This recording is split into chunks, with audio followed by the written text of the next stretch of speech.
ఆత్మీయత. ఒక గ్రామంలో రామయ్య, సోమయ్య అనే ఇద్దరు ప్రాణ స్నేహితులు ఉండేవారు.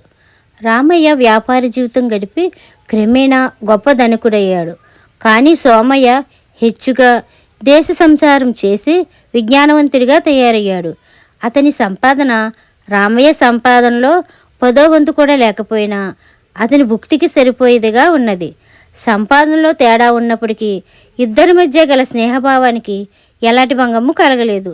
సోమయ్య పాండిత్యాన్ని చూసి రామయ్య ఎంతో ముచ్చటపడేవాడు. రామయ్య వ్యాపార దక్షత చూసి సోమయ్య ఎంతో సంతోషించేవాడు. ఇలా ఇద్దరూ తమలో లేనిదాన్ని రెండో వాడిలో చూసుకొని ఆనందించేవారు. కాలక్రమేణా రామయ్యకు ఒక కొడుకు కలిగాడు. మరికొంతకాలానికి సోమయ్యకు ఒక కూతురు జన్మించింది. రామయ్య కొడుకు పేరు మాధవుడు, సోమయ్య కూతురి పేరు రాధ. రాధ పుట్టిన కొద్ది రోజులకు సోమయ్య భార్య చనిపోయింది. అందుచేత రామయ్య ఆయన భార్య ఆ పిల్లను తమ వద్దనే ఉంచుకొని ఎంతో గారాభంగా పెంచసాగారు. మరి కొంతకాలానికి రామయ్యకు ఒక ఆలోచన వచ్చింది. ధనవంతుడి కొడుకు కావడం చేతను, తన తండ్రికి చెప్పుకోదగిన జ్ఞానం లేకపోవడం చేతను మాధవుడు బొత్తుగా మూర్ఖుడిగా కనిపించాడు. అతడికి చదువు సంధ్యలు అబ్బాయి లక్షణం కనిపించలేదు. అందుచేత రామయ్య తన కొడుకును సోమయ్యకిచ్చి వాడిని పెంచి పెద్ద చేయమని, వాడికి విజ్ఞానం కలిగించమని అన్నాడు. ఈ విధంగా రామయ్య, సోమయ్య తమ పిల్లలను మార్చుకున్నారు. రాధ సామాన్య కుటుంబీకుడి కూతురే అయినా సంపన్నుడైన రామయ్య ఇంట ఏ లోటు లేకుండా పెరిగి పెద్దదైంది. మాధవుడు స్వతహాగా తెలివితేటలు కలవాడే. అతని సాధారణ కుటుంబీకుడి ఇంట చేరడం చేత అతని మనస్సు అల్పసుఖాల కోసం పాకులాడక సోమయ్య సాంగిత్యంలో బాగా పొదునెక్కింది. బుద్ధి బాగా తెలిసే నాటికి మాధవుడు తన తండ్రి సోమయ్యే అనుకొని ఆయన మరింత సుఖంగా బతికేటట్టు చూడటానికి తాను సాధ్యమైనంత విద్యావంతుడు కావాలని దీక్ష పట్టాడు. ఆ దీక్షతో తాను సమస్త శాస్త్రాలు అభ్యసించి గొప్ప ప్రజ్ఞావంతుడని పేరు తెచ్చుకున్నాడు. తమ కుమారుడు ప్రయోజకుడు కావడం చూసి రామయ్య, ఆయన భార్య ఎంతగానో సంతోషించారు.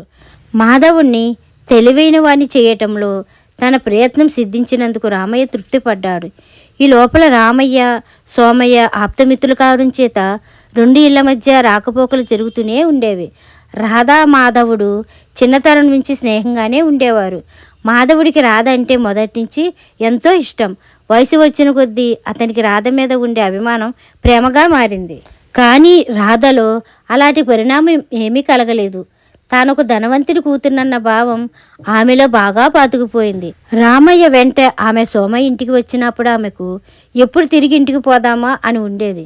సోమయ్య అన్న, మాధవుడన్నా ఆమెకు ఎంత అభిమానం ఉన్నా వాళ్ళు పేదవాళ్ళనే భావం ఆమెలో ఉండనే ఉండేది. పిల్లలిద్దరూ యుక్త వయస్కులు కాగానే రామయ్య, సోమయ్య కలిసి మాట్లాడుకొని వారిద్దరికీ వివాహం చేయడానికి జన్మరహస్యం చెప్పేయడానికి నిర్ణయించుకున్నారు.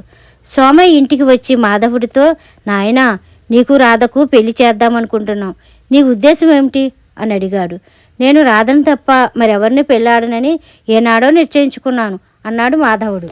రామయ్య కూడా రాధతో, నీకు మాధవుడికి పెళ్లి చేద్దామనుకుంటున్నాను తల్లి, నీకేమి అభ్యంతరం లేదుగా అన్నాడు. మాధవుడు మంచివాడు, ప్రజ్ఞావంతుడే, కానీ వాళ్ళు చాలా భేదవాళ్ళు కదా అన్నది రాధ. ఈ మాటకు రామయ్య అదిరిపోయాడు. ఆయన వెంటనే రాధతో, అమ్మా, మాధవుడి భేదవాడు కాదు, వాడు నా కొడుకు, నా ఆస్తికి వారసుడును. నువ్వు నిజానికి సోమయ్య కూతురివి. రోజులు పిల్లగా ఉండగానే నీ తల్లిపోతే మేము తెచ్చి పెంచుకున్నాం. మాధవుడు డబ్బు మూలంగా చెడిపోతాడని వాడిని మీ నాన్న దగ్గర పెట్టాం.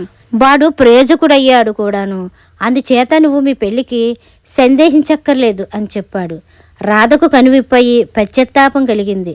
తర్వాత రాధామాధవులకు సలక్షణంగా పెళ్లి జరిగిపోయింది. ఈ కథ కనుక మీకు నచ్చినట్లయితే like, share, subscribe to Durgapriya official.